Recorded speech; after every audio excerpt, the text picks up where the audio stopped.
Au nom du Père et du Fils et du Saint-Esprit. Amen. Le Seigneur soit avec vous et avec votre esprit. Nous célébrons aujourd'hui le 29e dimanche du temps ordinaire de l'année C. La première lecture est un extrait du livre de l'Exode, chapitre 17, versets 8 à 13.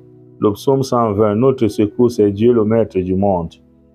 La deuxième lecture est un extrait de la seconde lettre de Saint Paul apôtre à Timothée, chapitre 3, verset 14 jusqu'au chapitre 4, verset 2. Fils bien-aimé, tu dois en rester à ce qu'on t'a enseigné. Tu l'as reconnu comme vrai, sachant bien qu'on sont les maîtres qui te l'ont enseigné. Depuis ton plus jeune âge, tu connais les textes sacrés. Ils ont le pouvoir de communiquer la sagesse, celle qui conduit au salut par la foi que nous avons en Jésus-Christ. Comme Saint Paul le rappelle à son fils Timothée, cette sagesse, c'est Jésus-Christ par excellence. Nous devons permanemment demander cette sagesse pour qu'elle nous éclaire, elle nous illumine. Sans cette sagesse, nous sommes perdus. Et dans les Saintes Écritures, l'homme sage, c'est celui qui est au service de Dieu, de ses frères et sœurs, et c'est celui qui craint Dieu.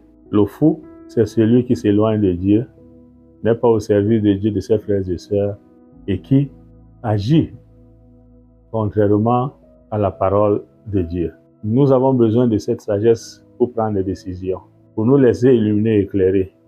Nous, dans l'Évangile, Jésus nous présente cette parabole que ce juge qui ne respectait pas Dieu se moquait des hommes. Et cette pauvre femme, elle était veuve.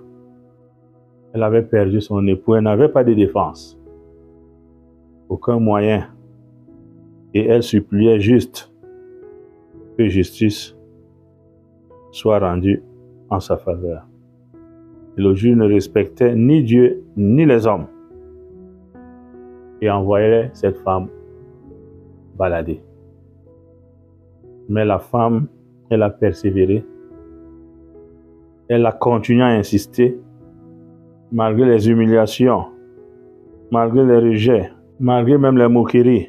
Et sa persévérance a payé. Et le Jésus de dire, écoutez bien ce que dit ce juge sans justice. Il dit, je ne respecte pas Dieu et je me moque des hommes. Mais cette femme commence à m'ennuyer. Je vais lui rendre justice pour qu'elle ne vienne plus sans cesse me casser la tête. Un homme dur et dont le cœur est plus qu'un rocher. Il prend la décision d'écouter une veuve parce que la veuve insiste. Et le Seigneur de nous dit, si nous-mêmes, nous sommes là pour persévérer dans la prière, est-ce que le Seigneur va fermer les yeux sur nos demandes? Il dit, je vous le déclare, sans tarder, il leur fera justice. Mais le Fils de l'homme, quand il viendra, trouvera-t-il la foi sur la terre?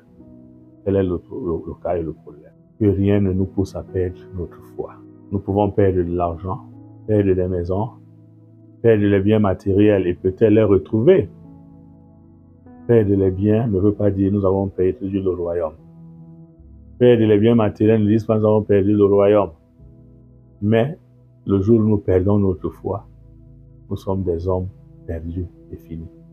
Que le Seigneur nous donne la grâce de vivre dans la fidélité et d'être fiers de proclamer notre foi partout où nous trouvons, à tout temps et en toutes circonstances. Loué soit le Seigneur.